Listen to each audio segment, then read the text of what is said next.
Buenas noches, mis hermanos y amigos, es un gusto saludarlos. Yo soy el pastor Dixon Klinger. Quiero darle la bienvenida a nuestra transmisión en vivo de hoy. Buenas noches, mis hermanos y amigos, es un gusto saludarlos. Yo soy el pastor Dixon Klinger. Quiero darle la bienvenida a nuestra transmisión en vivo de hoy miércoles. Los miércoles estamos estudiando el libro de Apocalipsis y ya hemos entrado a la segunda parte del libro de Apocalipsis, que es del capítulo 12 hasta el capítulo 22. Así que le damos gracias por estar con nosotros. Si no ha visto las otras predicaciones, pues se puede meter a nuestras páginas, a nuestras redes sociales, y va a encontrar cada una de las predicaciones. Así que yo le animo para que se quede con nosotros, traiga lápiz y papel para que pueda tomar nota y no se vaya, porque en unos momentos comenzamos. Dios nos bendiga. Apocalipsis capítulo 13.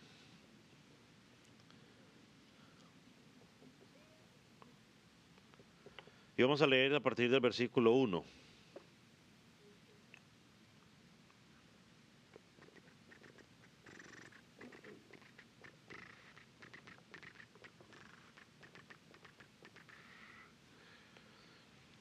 ¿Lo tiene? Dice la palabra del Señor de la siguiente manera. Me paré sobre la arena del mar y vi subir del mar una bestia que tenía 7 cabezas y 10 cuernos, y en sus cuernos 10 diademas, y sobre su cabeza un nombre blasfemo. Y la bestia que vi era semejante a un leopardo, y sus pies como de oso, y su boca como boca de león, y el dragón le dio su poder y su trono y su gran autoridad. Y vi una de sus cabezas como herida de muerte, pero su herida mortal fue sanada, y se maravilló toda la tierra en pos de la bestia. Y adoraron al dragón que había dado autoridad a la bestia, y adoraron a la bestia diciendo: ¿quién como la bestia y quién podrá luchar contra ella? También se le dio boca que hablase grandes cosas y blasfemias, y se le dio autoridad para actuar 42 meses. Y abrió su boca en blasfemias contra Dios para blasfemar de su nombre, de su tabernáculo y de los que moran en el cielo. Y se le permitió hacer guerra contra los santos y vencerlos. También se le dio autoridad sobre toda tribu, pueblo y lengua y nación. Y le adoraron todos los moradores de la tierra, cuyos nombres no estaban escritos en el libro de la vida del Cordero, que fue inmolado desde el principio del mundo. Y si alguno tiene oído, oiga. Si alguno lleva en cautividad, va en cautividad. Si alguno mata a espada debe ser muerto. Aquí está la paciencia y la fe de los santos. Amén. Puede tomar asiento.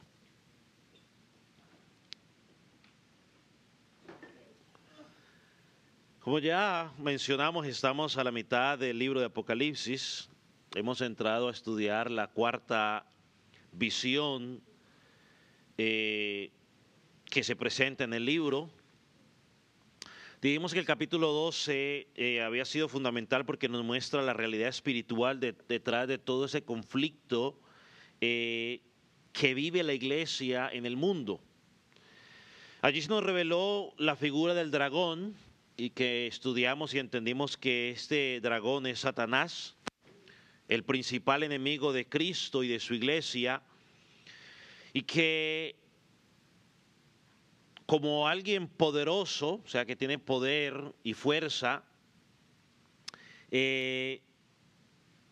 pelea contra la iglesia del Señor Jesucristo. La palabra nos dice que el enemigo ya ha sido derrotado, fue derrotado por medio de la vida, la muerte y la resurrección de nuestro Señor Jesucristo. Y esto es una verdad que todos los cristianos necesitamos recordar en todo momento, y es que nosotros no tenemos una lucha ni contra carne ni sangre, sino contra espíritus o un enemigo espiritual que actúa furiosamente contra nosotros, porque como ya hemos estudiado, porque ha sido vencido. Como dicen por ahí un adagio popular, está dando patadas de ahogado, ¿no? Esas son las patadas que da ya el ahogado cuando ya está casi ahogándose, ya es una reacción, ¿no? Entonces, en Cristo nosotros también le hemos vencido por medio de la sangre que Él derramó en la cruz del Calvario. Esto lo miramos en el capítulo 12 y nos exhorta, ¿no?, a permanecer firmes, aferrados, sometiéndonos a Dios, ya que hemos sido redimidos. Entonces el enemigo, cuando sometemos a Dios y su palabra, Él tiene que huir en nosotros. Cuando llegamos ahorita al capítulo 13, el Espíritu Santo nos va a permitir ver un poco más de cerca cómo actúa el dragón en este presente, en el momento, en esta era presente. Y es bueno que nosotros recordemos, y yo lo he dicho en varias ocasiones y hoy lo voy a mencionar una vez más, que no podemos estudiar el libro de Apocalipsis como si estuviéramos leyendo historias del futuro con el periódico o con la noticia o las redes sociales del momento, sino que tenemos que estudiar el libro de Apocalipsis tratando de aprender algunas realidades espirituales de nuestro presente que fueron ilustradas a través de lo que Dios le reveló al apóstol Juan en este libro. En este libro encontramos las estrategias del mal o de Satanás que se han manifestado a lo largo de toda la historia y que se seguirán manifestando hasta que Jesucristo llegue. Y muchas veces el creyente, cuando usted les habla de Apocalipsis, tendemos a alejarnos, tendemos a asustarnos porque pues tenemos una perspectiva quizás errada de lo que es el libro. Y yo siempre que pienso en esto recuerdo la ilustración que les dije al principio, donde unos jóvenes que estaban estudiando el seminario le preguntaron al conserje, o sea, al que limpiaba el seminario, que si entendía lo que estaba leyendo en Apocalipsis. Y él le dijo, sí, sí entiendo. Y él le dijo, ¿y qué es lo que pasa? Dice en Apocalipsis. Y él les contestó simplemente, el Cordero venció. Él ha vencido. Entonces a veces nos confundimos, pero el libro de Apocalipsis debería ser, sus historias deberían ser entendidas o debemos recordarlas tan fácil como recordamos las parábolas que enseñan sobre el Señor Jesucristo. Por ejemplo, las semanas pasadas o antes pasadas estuvimos mirando la visión de la mujer, del niño y del dragón en el capítulo 12. Y son una imagen clara de esa guerra espiritual que ha librado la iglesia durante toda su historia y que librará hasta que Jesucristo venga. Y como creyentes deberíamos identificarlo rápidamente cuando la leemos o cuando la escuchamos. Al final de la visión, en el capítulo 12, que terminamos de estudiar la semana pasada, Juan nos dice que el dragón se paró sobre la arena del mar. Esta imagen, como dijimos, fue tomada del Antiguo Testamento, anticipando algo siniestro. Dijimos o hablamos que era un símbolo de ¿qué? De caos y de rebelión. En el capítulo 11 miramos que hubo una bestia que sube del abismo y que esa bestia que subió del abismo era para hacer guerra contra el pueblo de Dios. Ahora aquí encontramos en el capítulo 13 una bestia, una vez más, que sale del mar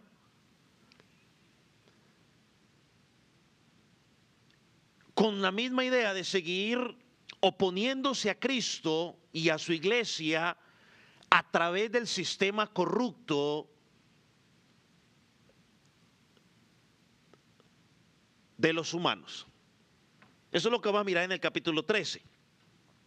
Pero antes de entrar en el capítulo 13, yo quería o quiero hacer un pequeño matiz en esto, porque vamos a introducir, a hablar ciertos personajes que sería bueno que habláramos. Porque uno de los temas que más llama la atención a la gente a la hora de hablar de los últimos tiempos o de la escatología es el tema del anticristo. lo relacionamos mucho con la bestia. Aquí luego en el capítulo 13, en la parte de aquí, vamos a hablar de la marca del 666, el fin del mundo. Así que antes de entrar al capítulo 13, quiero hacer una breve resumen de algo que considero que es importante. ¿Quién es el anticristo o qué es el anticristo? ¿Es una persona en particular? ¿Es alguien del pasado? ¿Es alguien que todavía no ha venido? ¿Es un gobierno? ¿Es un sistema? ¿Sabe que a lo largo de la historia hemos encontrado diferentes opiniones? Algunos han pensado que el anticristo fue Napoleón. Otros en su momento pensaron que era Hitler. Otros pensaron que era Mussolini, ¿no? Otros en algún momento, quizás los más de la edad mía, quizás lo escucharon en su momento, pensaban o decían que era el Papa Juan Pablo II. En algún momento algunos hasta incluso llegaron a decir que era Obama, ¿no? El presidente Obama. Algunos por ahí lo mencionan, no sé cuántos de ustedes lo escucharon. Los reformadores protestantes como Lutero y los puritanos decían que el sistema papal, o sea, el gobierno que maneja los papas, era anticristo, y mucho de eso lo dejaron registrado en algunas de las confesiones que ellos escribieron. ¿Quién tiene la razón? Yo creo que en parte todos tendrían razón, y eso lo vamos a ir mirando a lo largo de lo que vayamos estudiando. Pero en primer lugar es interesante notar que la palabra anticristo no aparece en el libro de Apocalipsis. O sea, no lo encontramos, hasta ahora lo hemos leído, no lo hemos encontrado. Yo lo quiero mencionar ahora, pero no lo hemos encontrado. Aunque en las cartas del apóstol Juan, que fue el mismo autor de Apocalipsis, él sí escribió y hace referencia a ello. Y yo creo que nos va a ayudar un poco a entender. Vaya a Primera de Juan, capítulo 2, versículo 18. Primera de Juan, o sea, la carta, aquí cerquita, trasito de Apocalipsis. No el Evangelio. Primera de Juan, capítulo 2, versículo 18. Ahí el apóstol Juan dice lo siguiente: hijitos, esta es la última hora, y así como oísteis que el anticristo viene, también ahora han surgido muchos anticristos. Por eso sabemos que es la última hora. Ahora fíjese bien que aquí el apóstol Juan dice que el anticristo viene, pero que también hay muchos anticristos. Aquí lo podemos entender es que no necesariamente está hablando de una persona en particular, sino de muchas personas que se levantan ¿contra quién? Contra Cristo. Y es algo que ha pasado o que viene pasando desde la época de los apóstoles hasta que Jesucristo regrese. En el mismo capítulo, en el versículo 22, mire lo que dice allí el apóstol.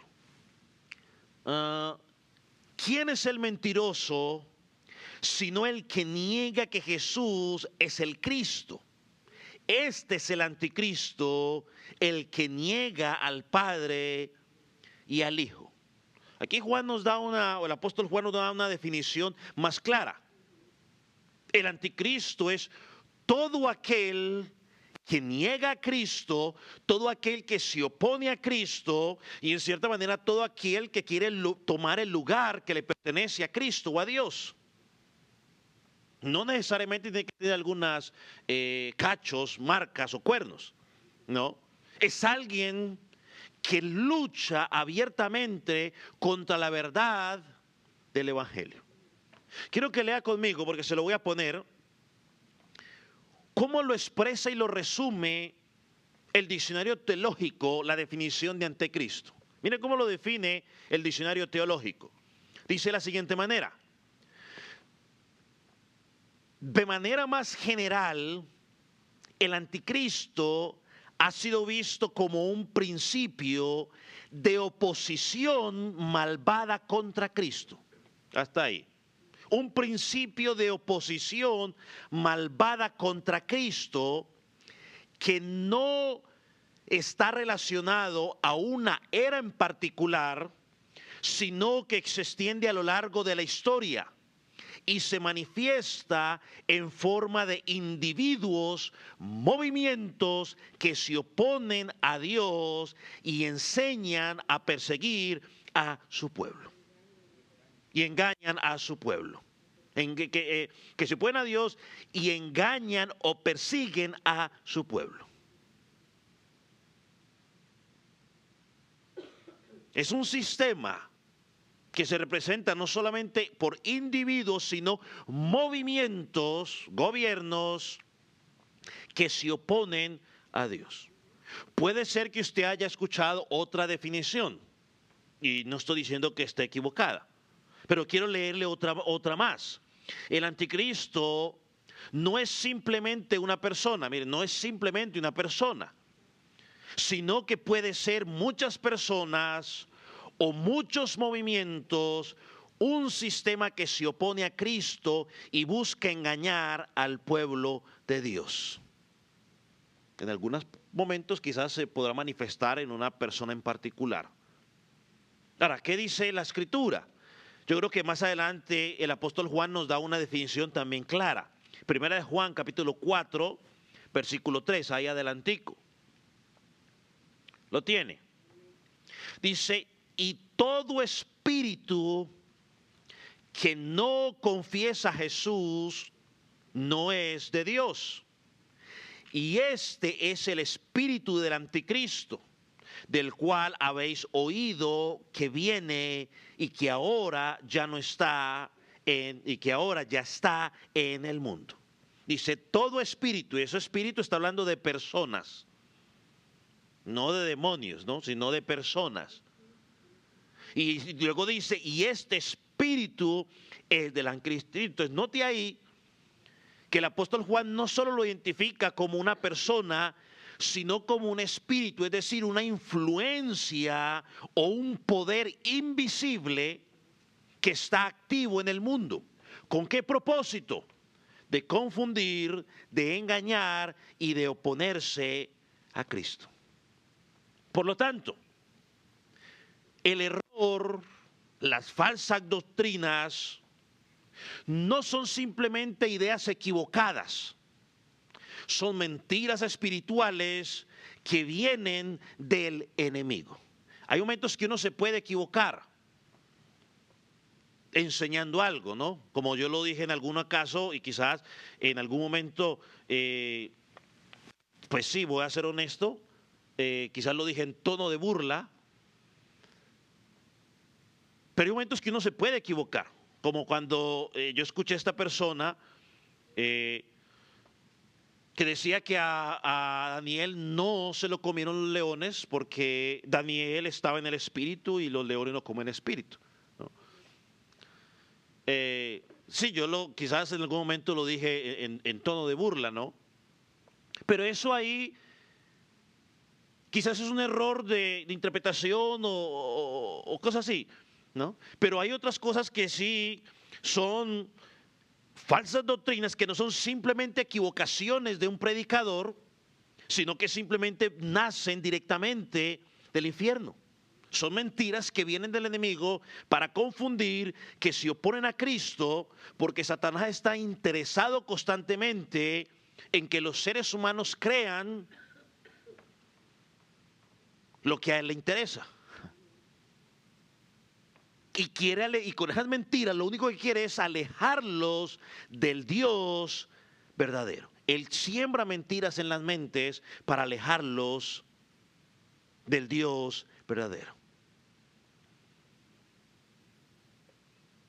¿Qué más podemos decir? Es por eso que necesitamos cada día llenarnos de la verdad de Dios,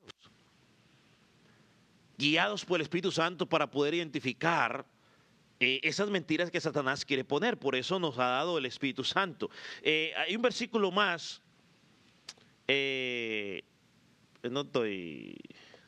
Oh, el mismo que leímos, ¿no? Juan también nos dice aquí en el versículo 3 que el espíritu del anticristo ya estaba en el mundo en esos días. O sea, ya está en operación. Lo dice el versículo. Él es... y todo espíritu que no confiesa que Jesucristo ha venido en carne no es de Dios, y este es el espíritu del anticristo, el cual vosotros habéis oído que viene y ahora ya está en el mundo. Ahora vaya a 2 de Juan, capítulo 2.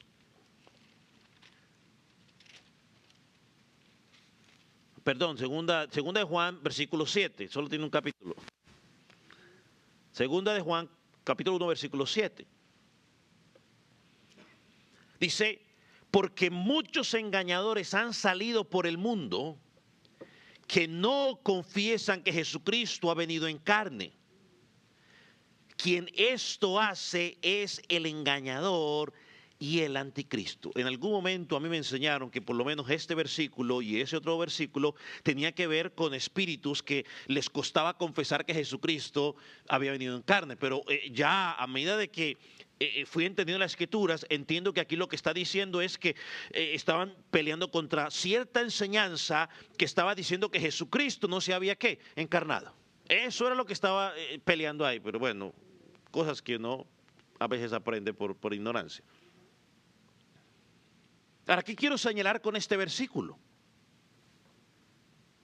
Quiero que veamos la clara relación que hay entre el engaño espiritual y el anticristo. Y eso es lo que vamos a ver en Apocalipsis capítulo 13. Y quiero que entendamos, mis amados hermanos, que el énfasis general del Nuevo Testamento no es tanto en individuos, y no significa de que no vaya a haber alguien en particular, porque siempre tiene que haber algún líder, pero el énfasis no está tanto en los individuos, sino en el sistema de oposición dirigido por Satanás que usa a ciertos individuos en particular. Aunque la Biblia sí habla que en el momento, que en el futuro habrá, se va a manifestar de una forma peligrosa y lo identifica como el hombre de ¿qué? De pecado, en 2 de Tesalonicenses capítulo 2. Allí nos habla el apóstol Pablo, dice que Cristo no vendrá sin que antes vengan tres cosas, ¿no? Habla de la apostasía, habla del hombre de pecado, o del pecado también que es llamado como el hijo de perdición. Y una de las cosas que esta persona hará es tratar de identificarse o hacerse pasar por Dios, ¿no? Entonces Pablo enseña que ese personaje, el hombre de pecado, forma parte de ese sistema satánico de Satanás, donde va a traer muchas señales, prodigios, mentiras y engaño, pero dice la misma palabra que también será destruido cuando Jesucristo se manifieste por segunda. Y vamos a leer unos pasajes allí. 2 de Tesalonicenses, capítulo 2, versículo 6.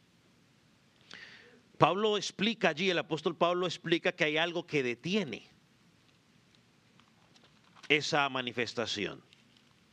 Dice segunda, capítulo 2, versículo 6. Y ahora vosotros sabéis lo que lo detiene, a fin de que a su debido tiempo se manifieste. Ya en el versículo 7 nos habla con mayor claridad. Miren lo que dice el versículo 7. Porque ya está en acción el ministerio de la iniquidad, solo que hay quien al presente lo detiene hasta que él a su vez sea quitado de en medio.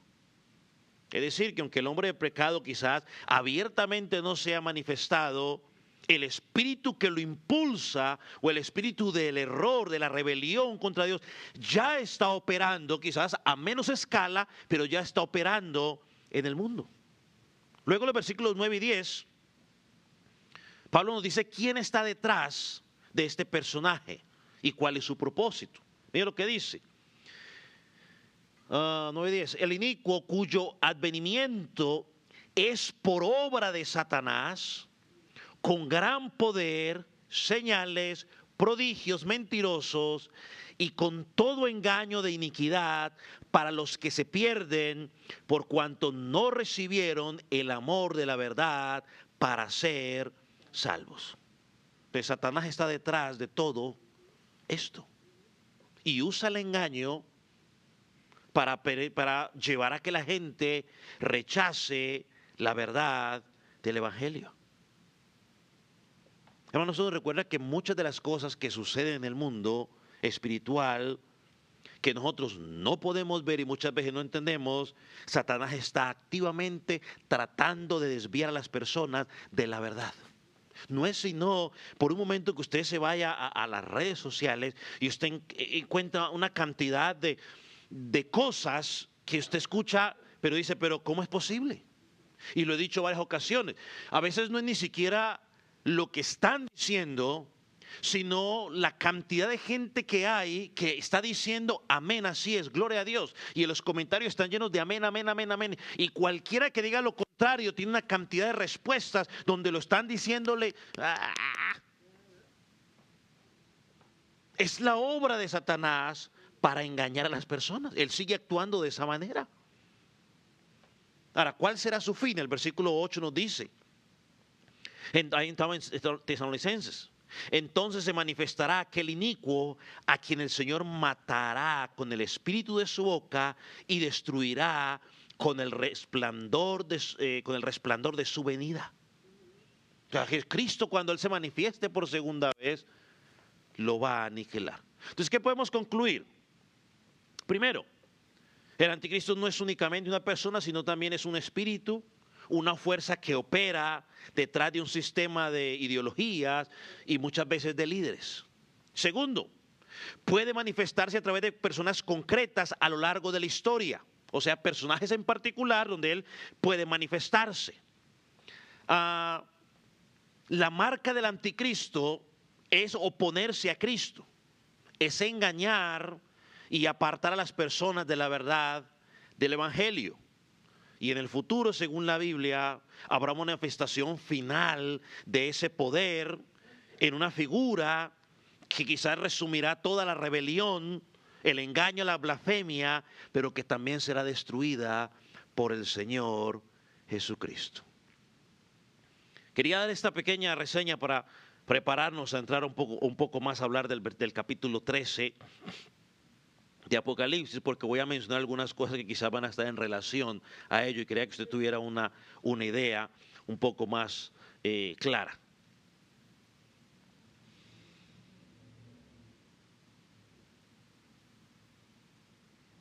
Una de las cosas que vamos a encontrar en este capítulo, o que vamos a ir mirando, es que la Biblia nos habla a nosotros de la Santa Trinidad, ¿no? O la Trinidad pura, o de la Trinidad. Pero aquí es interesante que vamos a encontrar una Trinidad impura, si lo podemos llamar de esa manera. Satanás siempre tratando de falsificar las cosas de Dios, y lo vamos a ir explicando. Y según los estudiosos, dice que le identifican como el dragón, la bestia y el falso profeta. Es más, en Apocalipsis capítulo 16, versículo 13,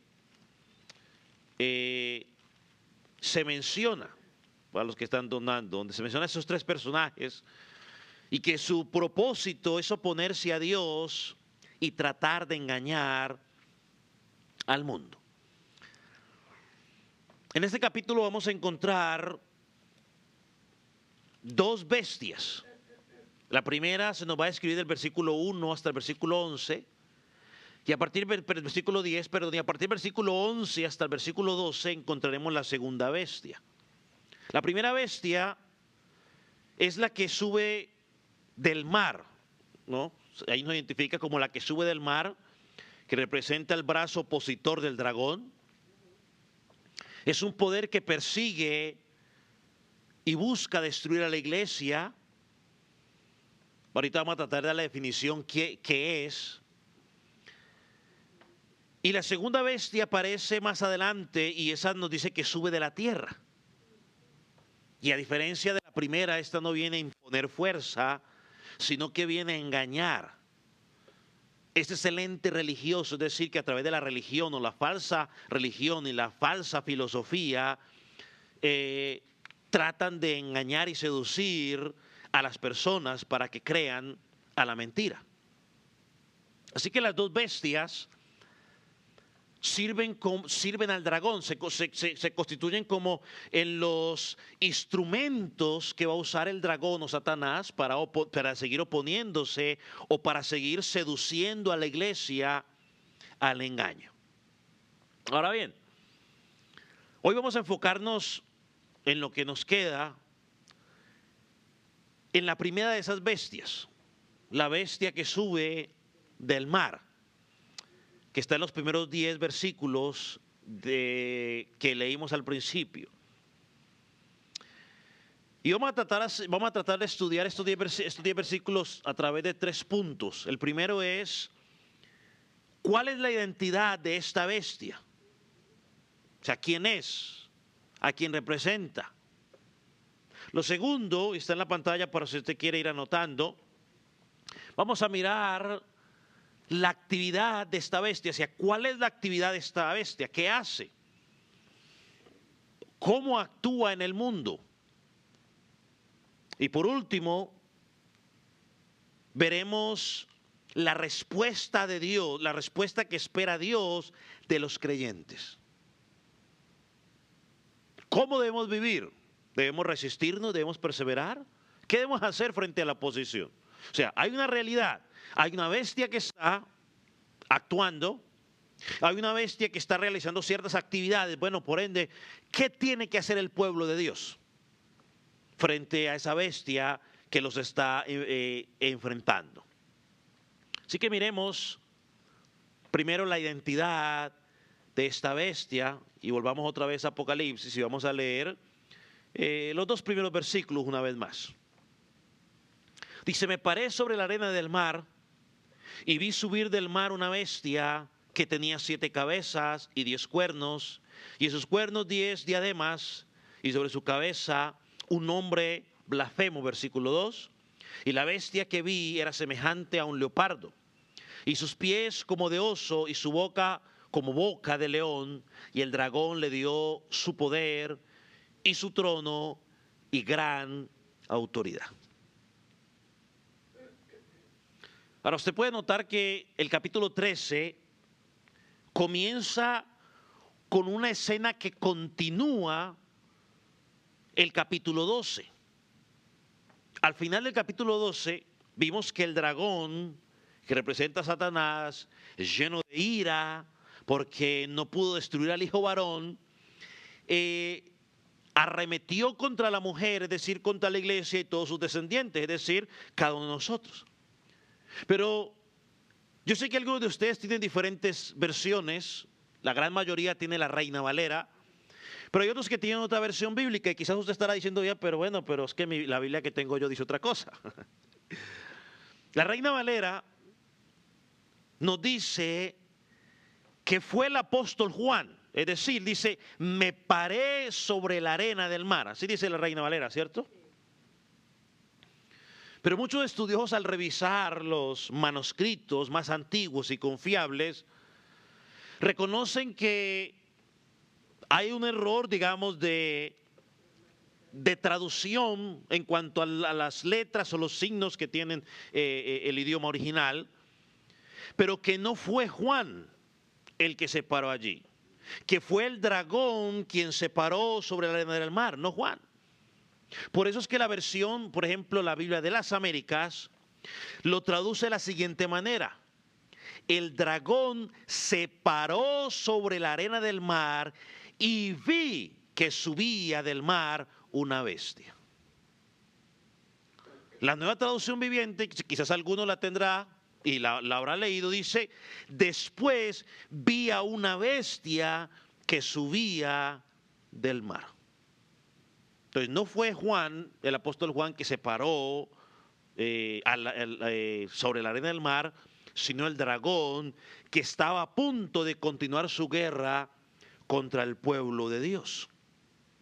Y esto encaja perfectamente porque en el capítulo anterior vimos un dragón, que o Satanás, que estaba enojado contra el pueblo de Dios, quería hacer algo contra el pueblo de Dios. Entonces, ¿qué es lo que hace? Bueno, ahora voy a invocar o voy a dar paso a una criatura malévola que me ayudará en esa obra de perseguir. Y no es un dragón literalmente, como quizás la película que estuvo hace unos años, hace unos meses de moda por ahí, donde la muchachita la tiraban abajo y había un dragón que se la quería comer, algunos de los que la vieron la película esa. No está hablando de un dragón literal, ahorita vamos a mirar de qué es lo que está hablando. Pero Juan nos dice que vio salir del mar esa bestia. O sea, esa bestia es el instrumento que Satanás va a utilizar para oprimir, para engañar y para hacer guerra contra el pueblo de Dios. En otras palabras, el dragón no se rinde. Satanás no descansa, nosotros sí. Nosotros pensamos que porque todo está bien, pues entonces todo es color de rosa. No, Satanás está activamente buscando cómo atacar. Por eso la palabra dice que anda como león rugiente, buscando a quien devorar. Un león con hambre no está quieto, el león con hambre está buscando una presa. Y no solo ningún león, cualquier persona, cualquier animal. Y hasta nosotros cuando tenemos hambre no estamos quietos, nos levantamos, miramos para acá, andamos desesperados. Si no hay quien cocine, pues entonces miramos para todos lados a ver qué puede hacer por acá porque necesitamos buscar comida. Así que cualquiera que tiene hambre está inquieto, está buscando qué comer. Entonces lo primero que vemos de esta bestia es que sale del mar y como veremos, para irlo, digamos, quizás diciéndolo de forma general ahora, representa el poder opresor de los reinos y los gobiernos que se levantan contra Dios y su pueblo. Eso es lo que representa esa bestia. Es el poder opresor de los reinos y los gobiernos que se levantan contra su pueblo y contra Dios. Eso es lo que vamos a ir mirando. Yo se lo digo ya a grandes rasgos, aunque aquí iba a ser la pregunta, ¿quién es esta bestia? Pero ya se las dije.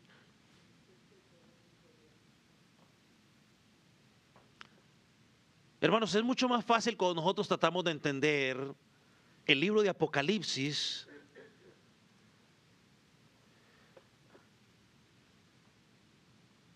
Es mucho más difícil con nosotros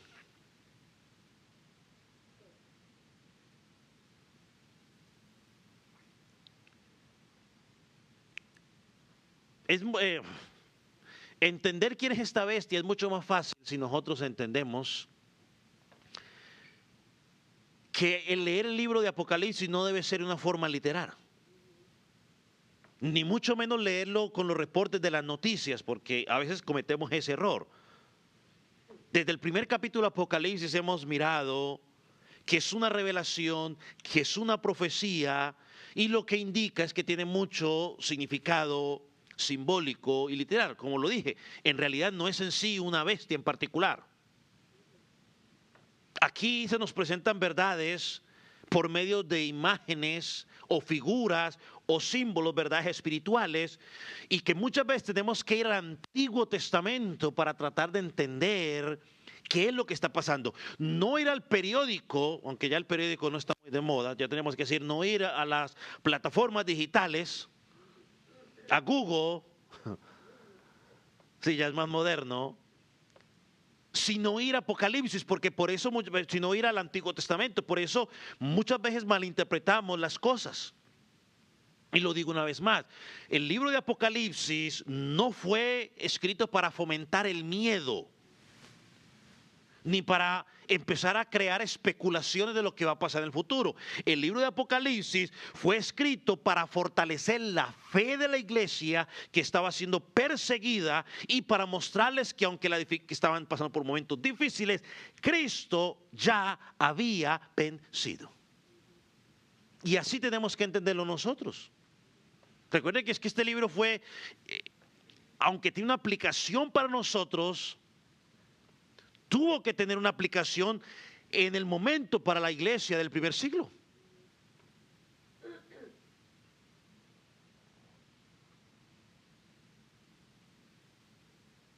En la Biblia, el mar muchas veces no representa algo tranquilo, sino que representa caos. Muchas veces también se presenta como la oposición a Dios.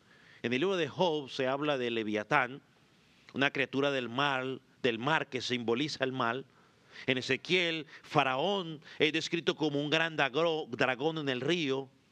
En Apocalipsis 20 nos va a decir que en el mar donde están los muertos, donde está el Hades. Y como lo explicó un pastor, el mar es una figura del mundo caído, un lugar donde habita la rebelión y la impureza.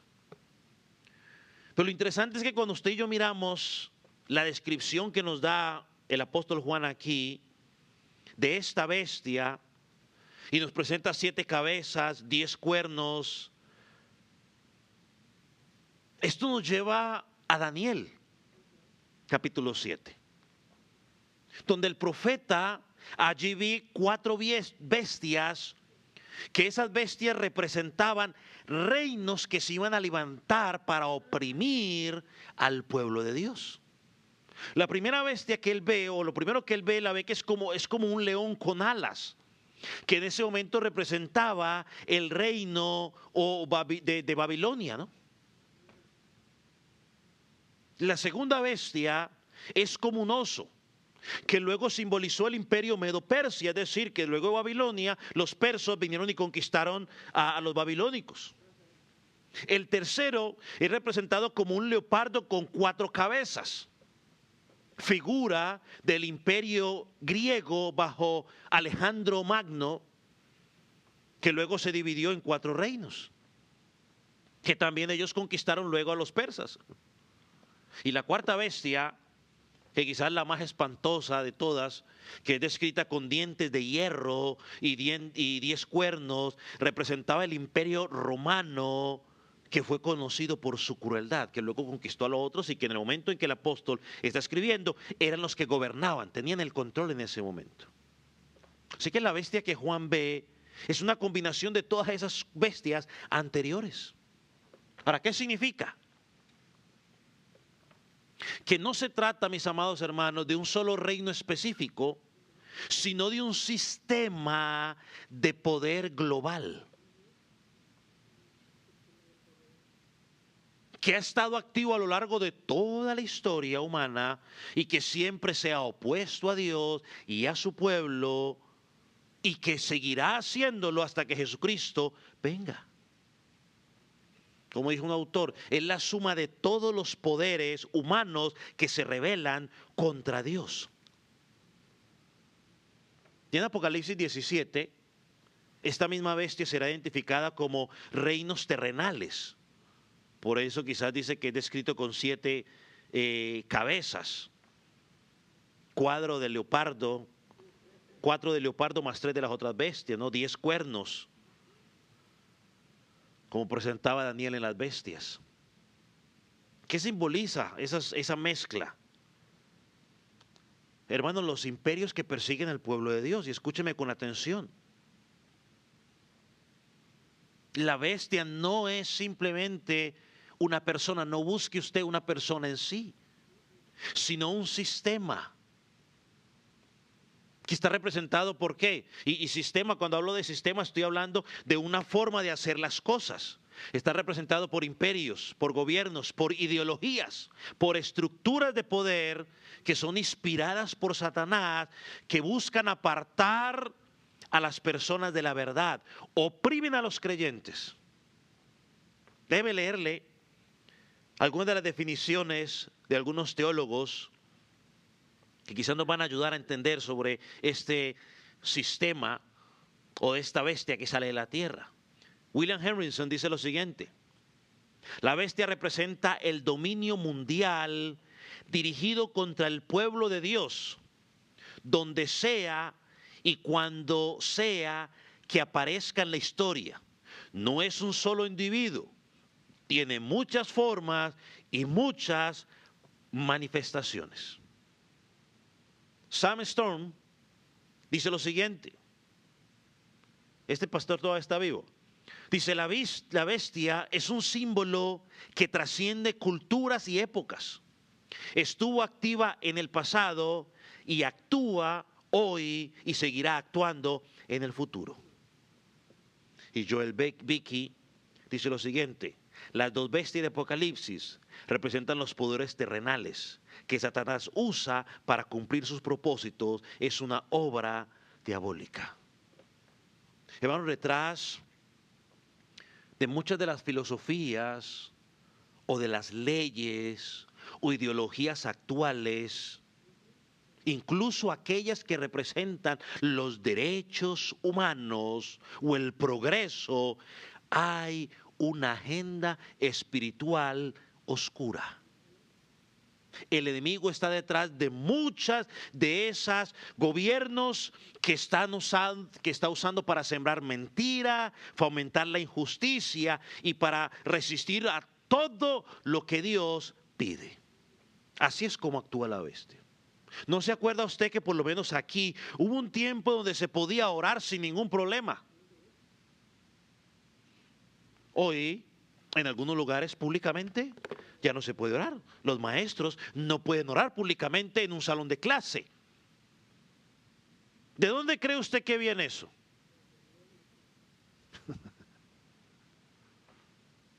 El sistema.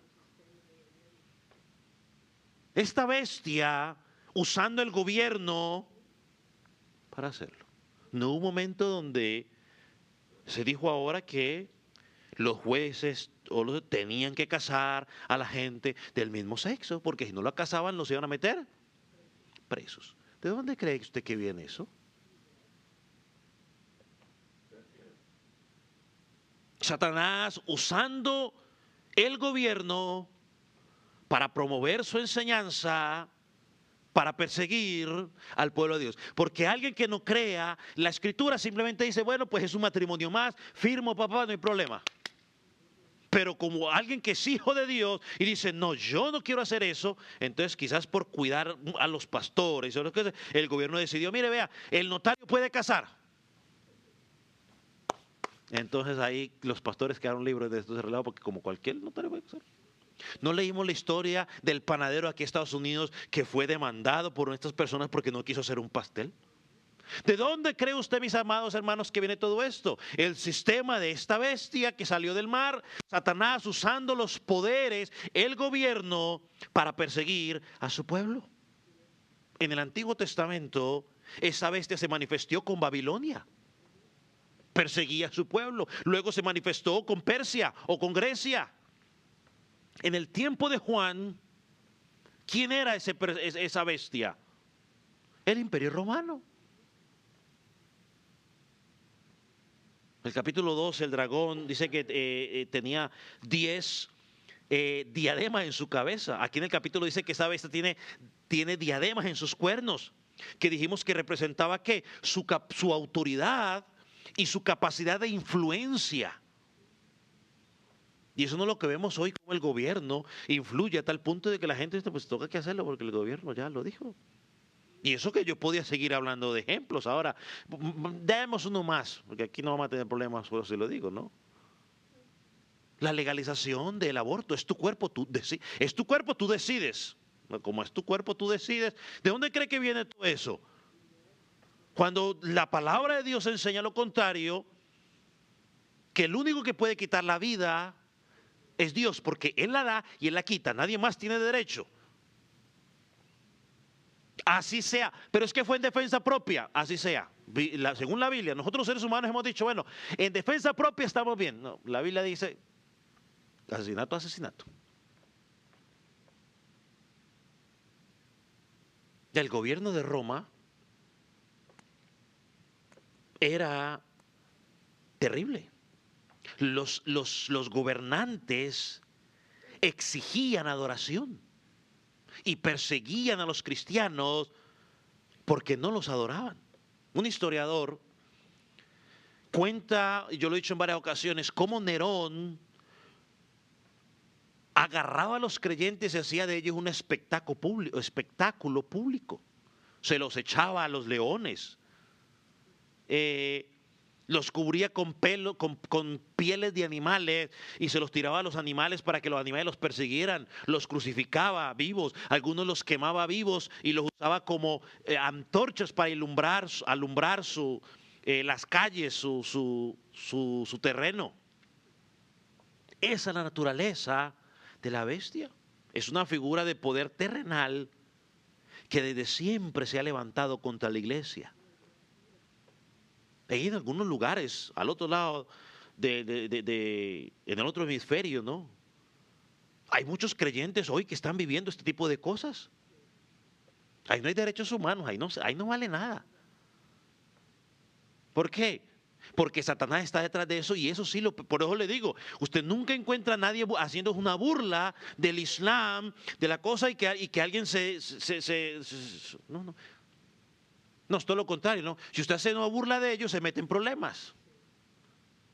Pero haga una burla del cristianismo y no pasó nada. Siga, señor juez, que no ha pasado nada.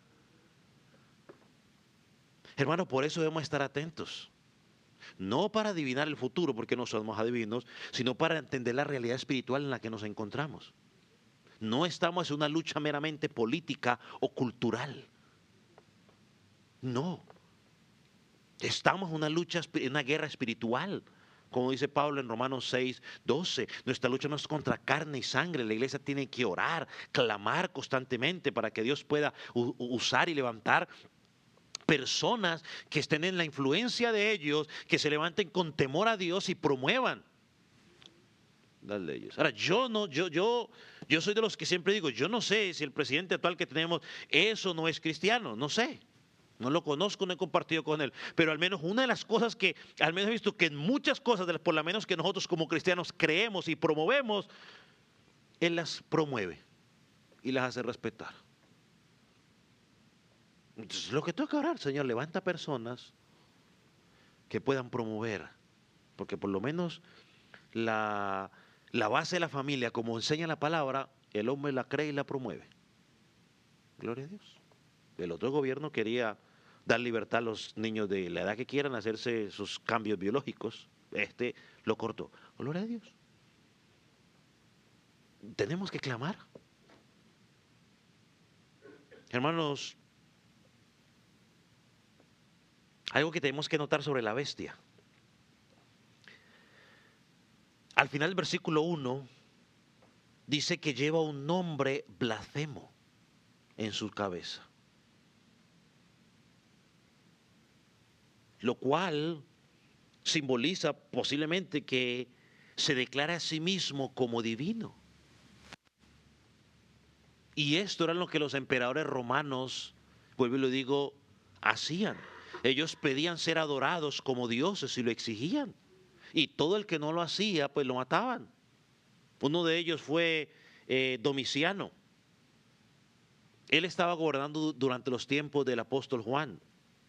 Y según los testimonios históricos, Domiciano quería que se le llamase Señor y Dios. Es lo que dicen los historiadores. Este hombre pedía que se le llamara Señor y Dios.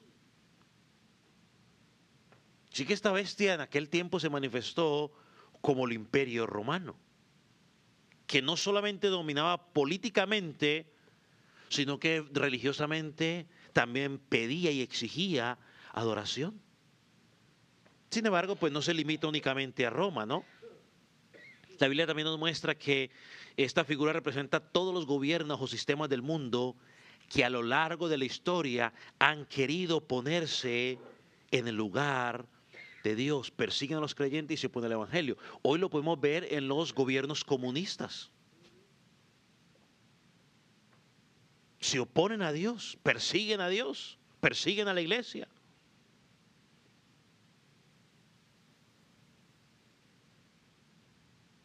Entonces no apunta únicamente a un imperio en particular, sino a todos los que se han levantado y se levantarán hasta que Jesucristo venga por segunda vez. Ahora, ¿cómo lo sabemos? Mire algo interesante.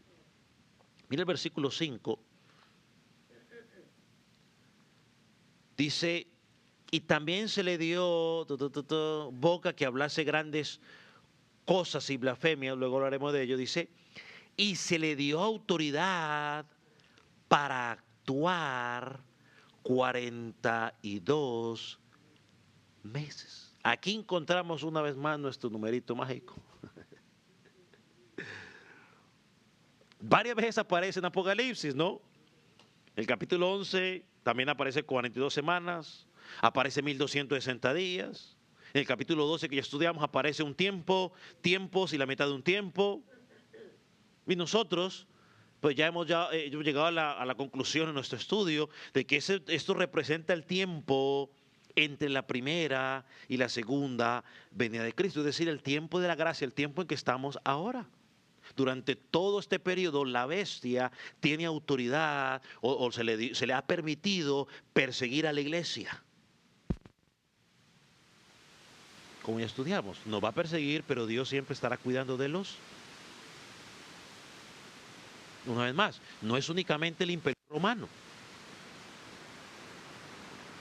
sino que habla de todo sistema, gobierno, ideología que a lo largo de la historia ha buscado dominar al mundo sin Dios.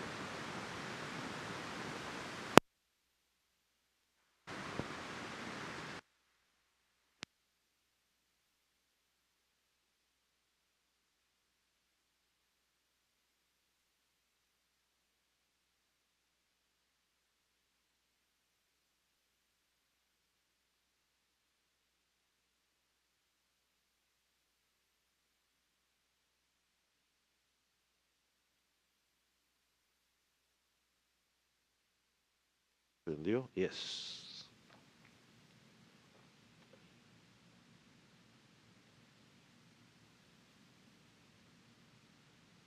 Ahora, note algo interesante.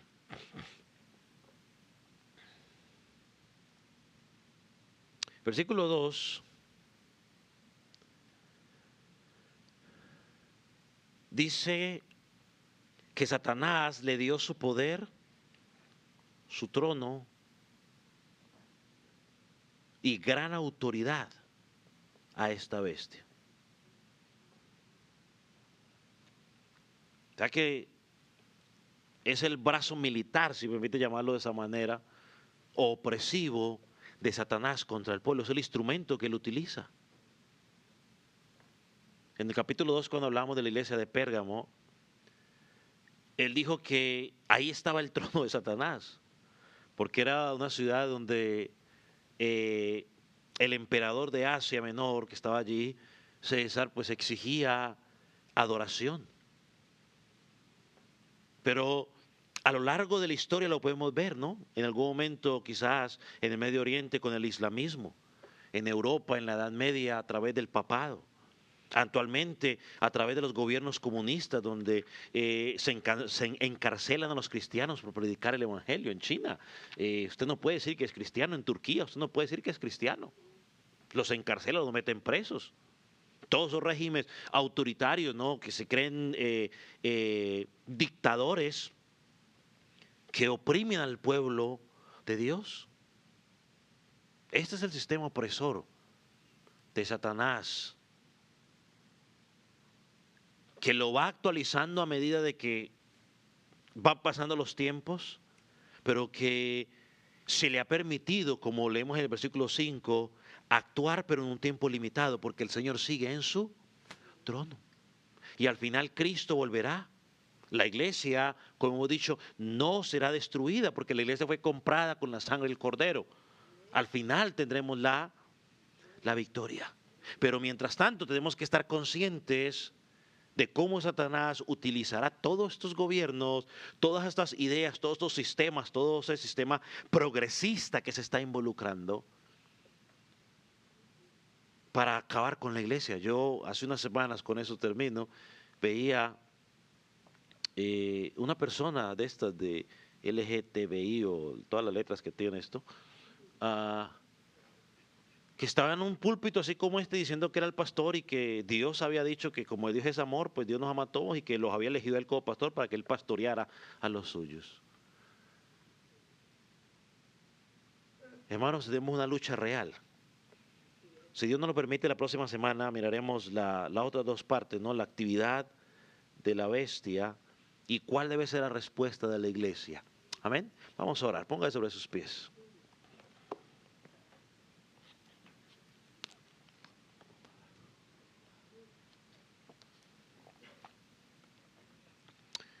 Padre, te agradecemos por tu palabra. Gracias, Señor, porque nos da la oportunidad de poder indagar en ella, y porque a través de ella podemos encontrar verdades espirituales, Señor, para traer consuelo, fortaleza a nuestras vidas. Señor, oramos por aquellos jóvenes, aquellos niños, aquellos adultos que quizás todavía no te conocen. Señor, que puedan llegar a conocerte, que puedan encontrar salvación en ti. Convéncelos de pecado, de justicia, de juicio. Señor, oramos para que de manera especial tú puedas